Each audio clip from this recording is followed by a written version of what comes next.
The key felt heavy in my hand, cold even through my leather work glove. It was a standard government-issue key, brass, attached to a thick red coil bracelet that was supposed to loop around your wrist. My new supervisor, a woman named Harlow, who looked like she'd been carved from seasoned oak, had placed it in my palm without ceremony. "This is for the front door of the watchman's cabin," she'd said, her voice a low rasp.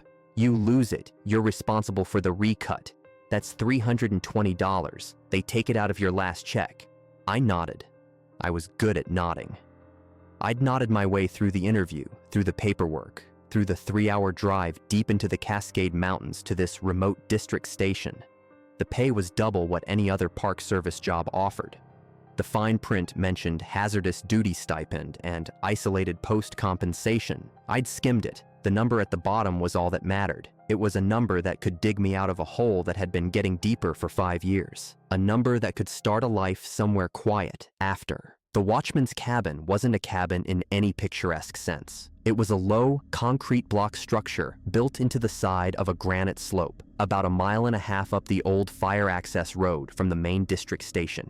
Its job, as explained, was to serve as a forward observation post for the Black Pine Canyon sector. My job was to man it from 10 p.m. to 6 a.m., 7 nights on, 7 off. Radio checks every hour, on the hour, basic perimeter patrols on a fixed schedule, logging any unusual animal activity, weather changes, or signs of trespass. It sounded like the kind of monotonous, lonely work I craved. Harlow drove me up in a dented Jeep as the last of the twilight bled from the sky.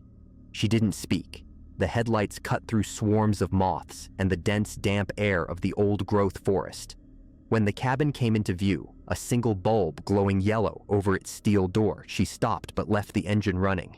"Your kit's inside," she said. "Standard issue. Radios are on the charger. The generator's out back. It'll kick on if the grid drops. Your first patrol sweep is at 10:45. Don't be late." "Anything else I should know?" I asked, my hand on the door handle. She looked at me, her eyes reflecting the dashboard lights. They were utterly flat. "Read the binder on the desk. All of it. The rules are in there. Follow them. That's the job." And with that, I was out, my duffel bag at my feet, and she was turning the Jeep around, its red taillights disappearing into the tunnel of trees. The silence that followed was immense, broken only by the thrum of crickets and the distant rush of the canyon river. I hefted my bag, slid the key into the heavy lock, and stepped into my new home. The main room was a combination kitchen, living area, and office. Linoleum floors, wood-paneled walls yellowed with age, a sturdy government-issue desk under a window that looked out into pure blackness. A short hallway led to a small bathroom and a bunk room with 2 narrow beds. It smelled of pine sap, dust, and old coffee.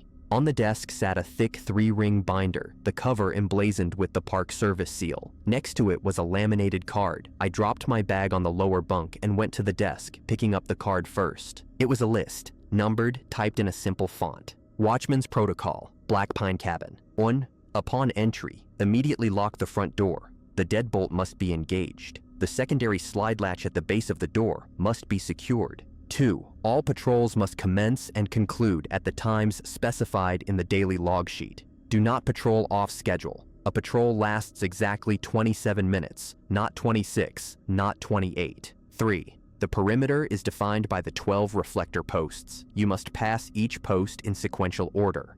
Count them.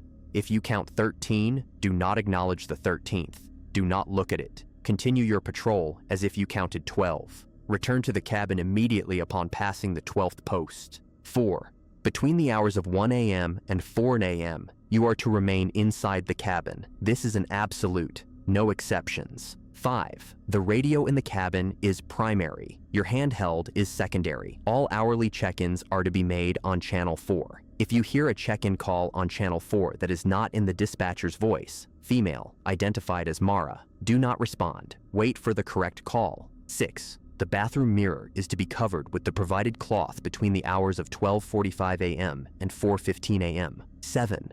There is a supply of rock salt in the blue bucket by the door. Before your final patrol of the night, commencing at 5:30 a.m., you will spread a continuous, unbroken line of salt across the cabin's threshold, outside the door. 8. You will inventory all cabin supplies at 9:55 p.m. and again at 5:55 a.m. The inventory list is in the binder. Account for every item. 9. If you hear footsteps circling the cabin, do not look out the windows. Go to the desk and confirm the time. If it is before 1 a.m. or after 4 a.m., the footsteps are a Class 2 anomaly. Acknowledge them by saying, "Clearly, noted," then resume your duties. If the footsteps occur between 1 a.m. and 4 a.m., they are a Class 1 anomaly. Do not speak. Sit on your bunk until they cease. 10. Under no circumstances are you to open the door for anyone claiming to be a lost hiker, a fellow ranger, or maintenance personnel during your shift. You may provide directions via the external intercom, see binder, page 8, but the door remains locked. 11. The generator shed is off limits after dark. If the power fails, you have battery backups for the radio and one interior light, the bunk room lamp. Use them. Do not go to the shed. 12. If you encounter an animal on patrol that exhibits unnatural behavior, walking backward, moving with a pronounced limp that switches legs, watching you for more than 10 consecutive seconds, break eye contact and alter your route to return to the cabin by the most direct path, even if it means skipping reflector posts. Do not run. 13. You will find a watch in the top desk drawer. Wear it. Synchronize it with the cabin's wall clock at the start of each shift. Your patrol times are governed by this watch. 14. Remember, you are here to observe and report. You are not here to intervene. I read the list twice. A slow, cold trickle started at the base of my skull. This wasn't standard procedure. This was something else. The wording was bureaucratic, dry, but the content was not. Class 1 anomaly. Unnatural behavior. Do not acknowledge. I thought of the hazard pay. I thought of my debt, a number that glowed in the dark behind my eyelids. This, I reasoned, was just part of the test. A hazing ritual for the new night watchman. A way to see if I could follow bizarre instructions without question. A way to see if I'd crack under the loneliness and the dark.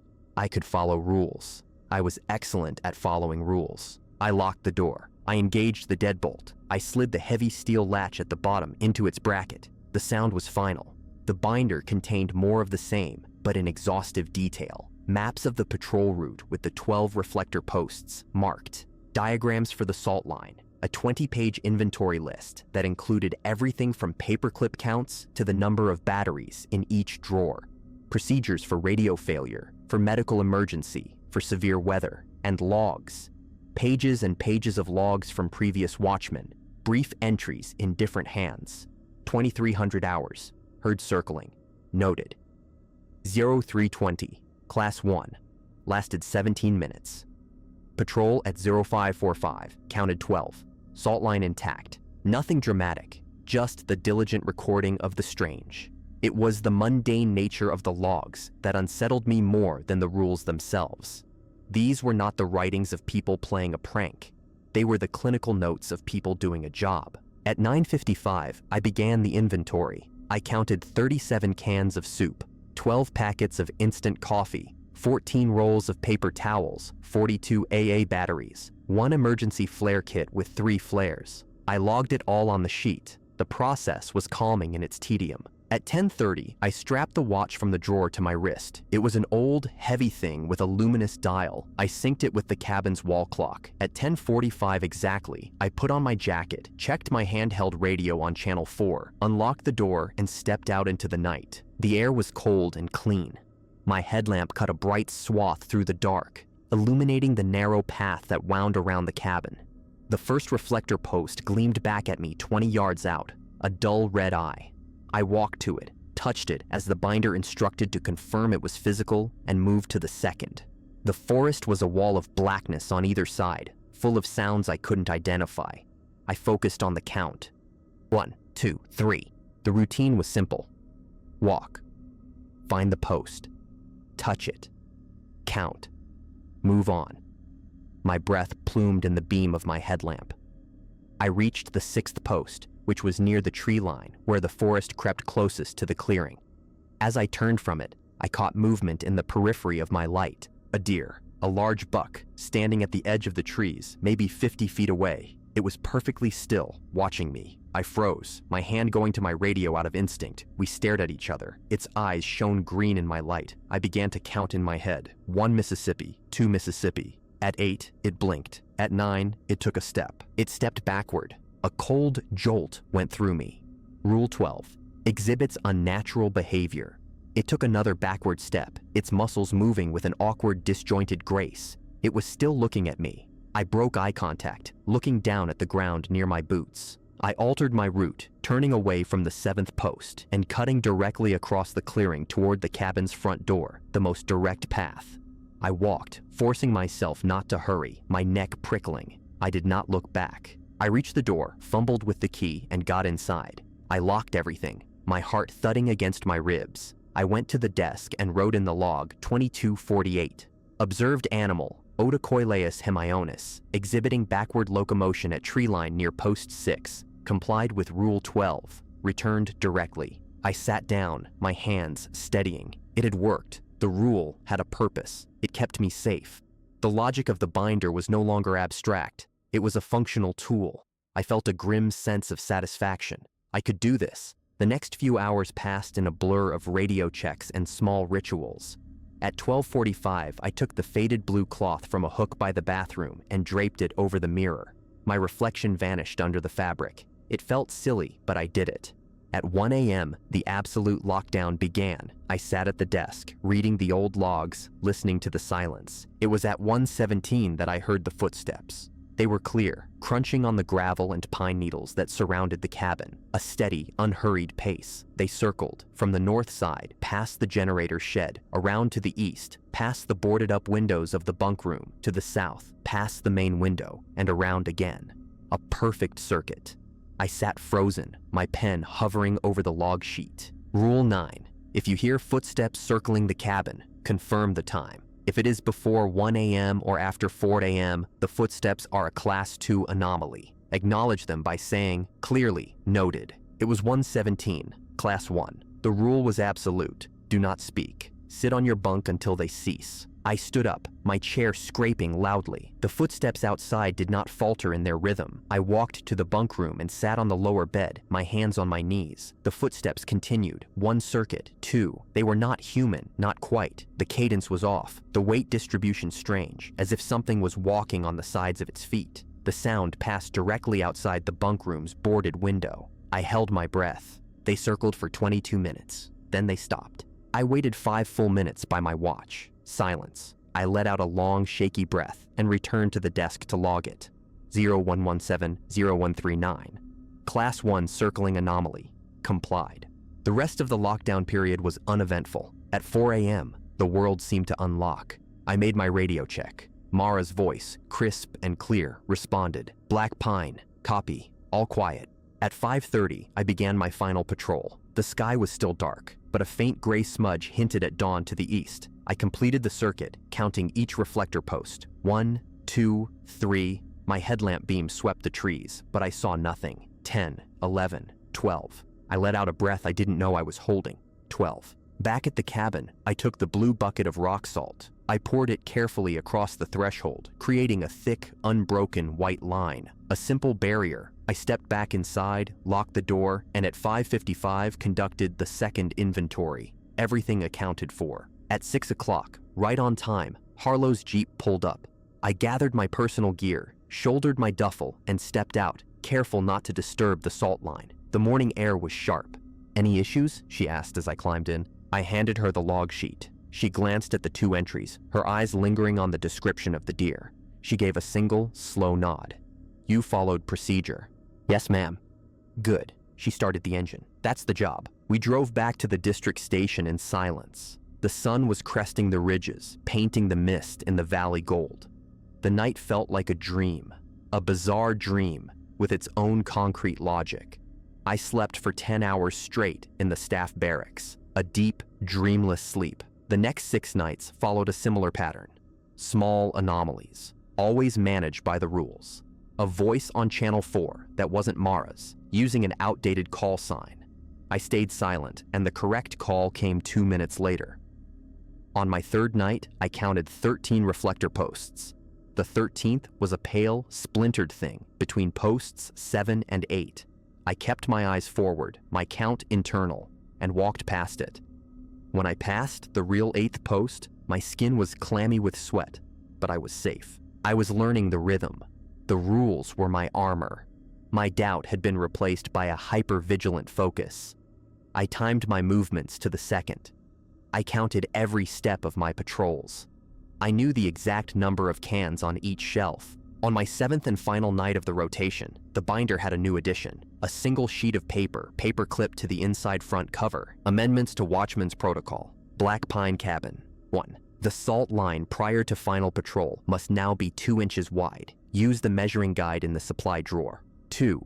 Hourly radio checks between 2 a.m. and 3 a.m. are to be conducted on Channel 6, not Channel 4. Acknowledge with your call sign only. Do not engage in any other communication on this channel. 3. If you observe a human figure standing at the tree line during patrol, you must stop and wait. If the figure raises its right arm, you may continue your patrol. If it raises its left arm, you are to return to the cabin immediately, following the most direct route. Do not wait to see if it changes arms. 4. The covering of the bathroom mirror is now required from 12:30 a.m. to 4:30 a.m. 5. The noted acknowledgement for Class 2 circling anomalies must now be spoken while facing the north wall of the main room. 6. The secondary latch on the front door must be checked for wear every night at 9:45 p.m. and 5:45 a.m. Report any metal fatigue or loosening in the log. 7. If the generator starts unexpectedly, do not look out any window facing the shed for a period of 10 minutes. Turn off all non-essential lights and remain at the desk. The amendments felt like tightening screws. The margins for error were shrinking. The specificity was increasing. Right arm, left arm. It implied observation, study. Something was learning our patterns, and the rules were adapting in response. That night was quiet until 2:22. I had just completed my Channel 6 check-in, a simple Black Pine copy from Mara, when the radio crackled again. A voice, weak and frayed with static, came through. "Help me. I'm lost. I fell. My ankle." It was a young woman's voice, trembling with pain and fear. It sounded utterly, heartbreakingly real. My hand shot toward the microphone. My mind, trained by 100 first aid scenarios, began formulating a response: location, injury, assistance. Then my eyes fell on Rule 10, underlined in the binder. Under no circumstances are you to open the door for anyone claiming to be a lost hiker. But this was the radio. The intercom was for the door. The rule didn't specifically mention the radio. The voice came again, sobbing now. "Please, I can see a light. Are you there? Please, I'm so cold." It was a test. It had to be. A cruel, sophisticated test of the rules. I closed my eyes, my fingers hovering over the mic button. The voice was a masterpiece of anguish. It sounded like my cousin Sarah, who'd broken her leg hiking when we were teens. The same cadence of pain. I opened my eyes. I did not press the button. I set the radio down and walked away from the desk, facing the north wall as per the new amendment. I waited. The pleas continued for another 4 minutes, each one a needle in my conscience. Then they stopped. The radio hissed with empty static. A new line appeared in my head, an unspoken amendment to my own psyche. The sounds will be tailored. They will use what works. My final patrol at 5:30 was under a clear, star-dusted sky. The air was perfectly still. As I approached the 7th reflector post, I saw it. A figure standing just inside the tree line where the buck had been. It was tall and indistinct, a silhouette against the slightly less dark forest. It was perfectly still, facing me. I stopped. My hand went to my radio, but I didn't key it. Rule 3, amendment, stop and wait. We stood like that for a full minute, maybe 2. The world was silent. Then, slowly, the figure raised an arm. It raised its left arm. A cold flush went through me. Returned to the cabin immediately. I turned and walked, not speeding up, back the way I had come, cutting across the clearing toward the cabin's light. I did not look back. I could feel a pressure between my shoulder blades, a silent, focused attention. I reached the door, got inside, locked it. Only then, my breath coming fast, did I look out the small, reinforced window. The tree line was empty. I spread the salt line, exactly 2 inches wide. I did the inventory. At 6 a.m., Harlow was there. I handed her the log. She read the new entries, the voice on the radio, the figure at the tree line. She looked at me, and for the first time, I saw something other than flat neutrality in her eyes. It might have been approval. It might have been pity. Your first rotation is complete, she said. Get some rest. You're on days for your off week, maintenance and training. The week of day shifts was a different world. Sunlight, the chatter of other seasonal rangers, mundane tasks like trail clearing and equipment repair. It was jarring. I tried to ask careful questions. I mentioned the strict procedures at the cabin to a grizzled old ranger named Phil as we repacked a tool shed. He didn't look up from sorting nails. Black pine, huh? Yeah, that's a special post. Not for everyone. Why all the rules? I ventured. He paused, weighing a box of screws in his hand. Some places, the forest gets old. It remembers things wrong, or things remember it. The rules are like keeping a very specific beat. You keep the beat. The song doesn't change. You miss a step. He shrugged. Well, that's why the pay is good. It was the closest I got to an explanation. The others just treated the Black Pine Watch as a known quantity, a hard duty rotated among a few who could handle it. Harlow was the permanent supervisor for it. No one else wanted the detail. My second rotation began with a sense of grim familiarity. The cabin was as I'd left it. The binder was on the desk. A new amendment sheet was paper-clipped inside. Additional amendments. 8. The word hello is not to be spoken within the cabin between 11 p.m. and 5 a.m. 9. If you hear your name called from outside, you are to respond with your employee number, not your name. Do so only once. 10. The water from the bathroom tap between 2:20 a.m. and 2:40 a.m. is not to be used for drinking or washing. The personalization had begun. It was probing for identifiers. The first 2 nights were a tense ballet of compliance. I followed every new dictate. During the lockdown period, I heard the circling footsteps again. Class 1. I sat on my bunk, silent. This time, they paused outside the front door. There was a single, firm knock. Rule 10 flashed in my mind. Do not open the door, but the rule didn't mention knocking. A second knock came, more insistent. Then a voice, Harlow's voice, strained and urgent. Open up, there's a fire down at the station. I need the satellite phone, now. It was perfect. The rasp, the cadence, the implied emergency that overrode mundane protocol. My body moved before my mind could stop it. I took 2 steps toward the door. My hand reached for the deadbolt. My eyes caught the watch on my wrist. The luminous dial glowed in the dark bunk room. It was 2:14 a.m. Lockdown. Absolute. No exceptions. Harlow would never come during lockdown. The real Harlow would never ask me to break a core rule. I lowered my hand. I returned to the bunk and sat down. The knocking turned to pounding. The voice shifted, losing Harlow's specific tone, becoming a generic angry demand. It pounded for 7 minutes. Then it stopped. The circling footsteps resumed, faster now, a frustrated rhythm, and faded away after 3 more circuits. I was shaking. I had almost breached. The lure had been so specific, so clever. It had used authority and emergency. I wrote in the log, my handwriting jagged. 0214, mimicry, at door, implied emergency, complied after hesitation. The next night, I met my breach. His name was Leo. He was the new hire after me, a fresh-faced kid from Montana on his 3rd night. Our shifts didn't overlap, but we shared the barracks on our off weeks. He was eager, talkative, a little dismissive of the spooky rules. He thought they were legacy nonsense, a game. At 1:15 a.m., my radio crackled on Channel 4. It wasn't the hourly check. It was Leo's voice from the Black Pine cabin. Hey, this is Leo. I've got a situation. His voice was tight, trying to sound controlled. There's someone out here, a woman. She's hurt. She's at the door. She's begging to come in. What's the protocol? My blood went cold. He was asking me. He was breaking the first rule of the job. You don't talk about the job on an open channel, especially not during lockdown. You follow the binder. I keyed my mic, keeping my voice flat, reciting the rule. Black Pine, your protocol is in the binder. Follow established procedures. She's bleeding, he hissed, the control breaking. I can't just, the rules say not to open the door, but this is a real person.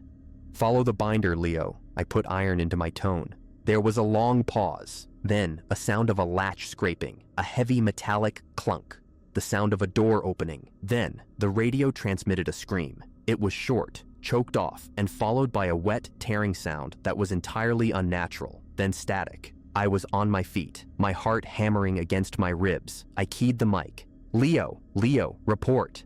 Nothing. I switched to Channel 6. Base. This is Black Pine Secondary. I have a possible breach at primary cabin. Radio transmission indicated door opened during lockdown, followed by distress signal. The static hissed. Then Mara's voice, calm as ever, came back.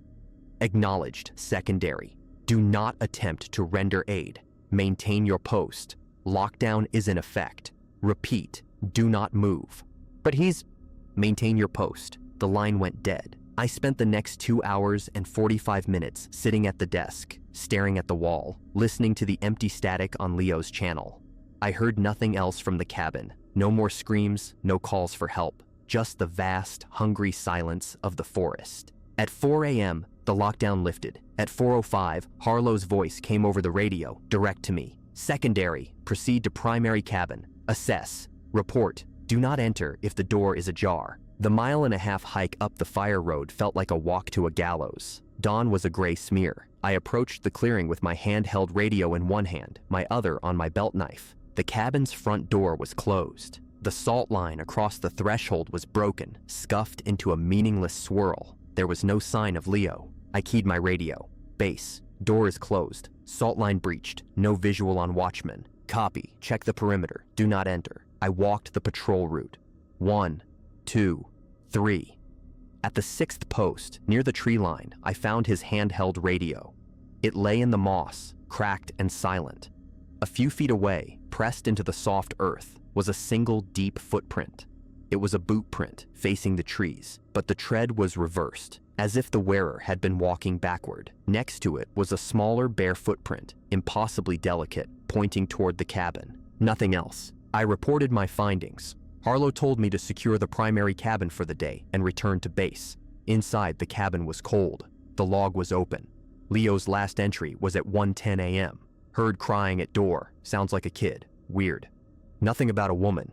The binder was on the floor. A single page was torn out. The page with Rule 10 on it. We never found Leo. The official report said he'd abandoned his post, a fate not uncommon in isolated duty. His gear was left behind. He was listed as missing. There was no search party. I knew why. You don't go looking in the places where Leo had gone. I was promoted, not in title, but in responsibility. I was given the primary cabin shift permanently. The hazard pay increased. The hole in my life that the money was filling got a little shallower, edged with a permanent cold frost. The rules evolved again after Leo. The new amendments were no longer just additions. They were refinements born of catastrophic failure. Emergency protocols to be enacted following a confirmed breach, power grid failure, or sustained anomalous activity. A. All salt lines are to be reinforced to a width of 4 inches. A secondary line is to be drawn 3 feet inside the first, encircling the desk. B. Radio silence is to be maintained except for mandatory check-ins. If a check-in is not acknowledged by base after 3 attempts, assume mimicry and cease transmission for 60 minutes. C. The window ritual is to be performed every 30 minutes from lockdown onset. Starting at the north window, tap the frame twice, then the east, south, and west. Do not look out during the taps. D. If you perceive a change in the cabin's interior geometry, e.g., a hallway appearing longer, a door being in the wrong place, you must immediately cease movement. Close your eyes and count backwards from 100 by 7s. When you open them, geometry should be reset. If it is not, proceed to Protocol E. E. Light the emergency flare and place it in the center of the salt circle at the desk. Stay within the circle until the flare extinguishes. Do not leave the circle for any reason, any sound, or any apparition. The job was no longer about observation. It was about siege survival. The next few rotations were a relentless grind of hypervigilance. The anomalies came more frequently, more brazenly. I saw the figure at the tree line 3 times. Twice it raised its left arm, sending me back. Once it raised its right, and I continued my patrol, my skin crawling as I passed its silent, watching form. One night, during a violent thunderstorm that knocked out the main power, I enacted the emergency protocols for the first time. The generator did not kick on. The world was reduced to the frantic strobe of lightning and the deep bass of thunder. In the flashes, I saw shapes moving outside the windows. Tall, angular shadows that did not match the trees. Something heavy dragged itself across the roof. I reinforced the salt lines. I performed the window tap ritual every 30 minutes, the tap-tap on the frames a tiny, defiant metronome against the chaos. During one round of taps, as my fingers brushed the south window frame, a face pressed against the glass from outside. It was Leo's face, pale and streaked with rain, his eyes wide and blank. His mouth moved, forming my name. I did not react. I completed the tap. I walked to the next window. When I glanced back, the face was gone, replaced by the sheeting rain. The storm lasted 5 hours. I stayed within the salt circle at the desk, a flare unlit in my hand, my final option. The cabin held. When the power finally flickered back on at 4:45, the silence was deafening. I was exhausted down to my bones, but I was alive. I had kept the beat. The final test came on a night of perfect, windless calm. It started simply. At 11:20, during a routine patrol, I counted the reflector posts, 1 through 12, no 13th. As I turned from the 12th post toward the cabin, I saw a man standing on the front step. He wore a ranger's uniform, crisp and correct. He held a clipboard. He smiled at me, a friendly, professional smile. "Evening," he called, his voice carrying easily across the 50 yards. "Just doing a spot inspection. Can you open up? Need to check your fire extinguishers." My feet kept moving, carrying me toward him. My mind raced. Rule 10, maintenance personnel, the intercom. I stopped 20 feet from the door, well before the salt line. "I'll need to verify with base," I said, my voice sounding rough. The man's smile didn't falter. "Of course. Go ahead. I'll wait." I keyed my radio. "Base, this is Black Pine. I have an individual at the door claiming to be a spot inspection. Request verification." Static. Then Mara's voice. "Black Pine, no inspections are scheduled. Repeat, no inspections. Follow Protocol 10. I looked at the man. "Base says no inspections." The smile vanished. The face didn't change, but the friendliness drained from it like water from a sink, leaving something hollow and inert. "That's a problem," the thing said, its voice now a monotone. "I really need to get in." It took a step forward, off the step, onto the gravel. It didn't break the salt line. "You need to leave," I said, my hand on my radio. It took another step, then another. It was walking toward me, not the door. Its movements were fluid, but its eyes were fixed on me, unblinking. It was within 10 feet of me now, and I could see the details were wrong. The badge on its jacket was a mirror image. The name tag read backwards. Its boots made no sound on the gravel. Rule 12 flashed in my mind, but this wasn't an animal. This was a class of its own. I backpedaled, keeping distance between us. It matched my pace. We were moving away from the cabin, toward the tree line near post 6. "Leo let me in," it said conversationally. "He was very hospitable." I didn't answer. I was calculating. The cabin was behind it now. The tree line was 30 feet to my left. The direct path to the door was blocked. "You're very good with the rules," it continued. It was 5 feet away now. I could smell ozone and wet earth. "But rules are just patterns, and patterns can be learned, anticipated."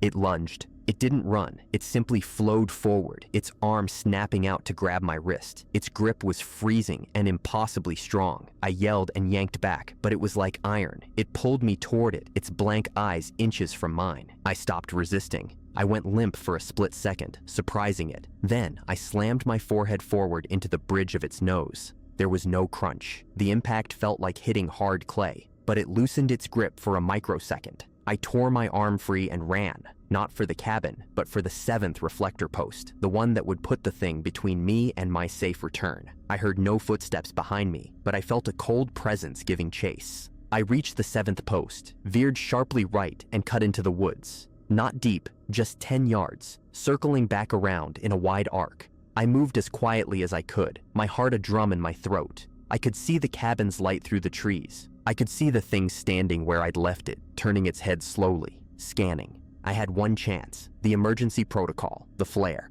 I broke from the tree line at a full sprint, not for the door, but for the generator shed.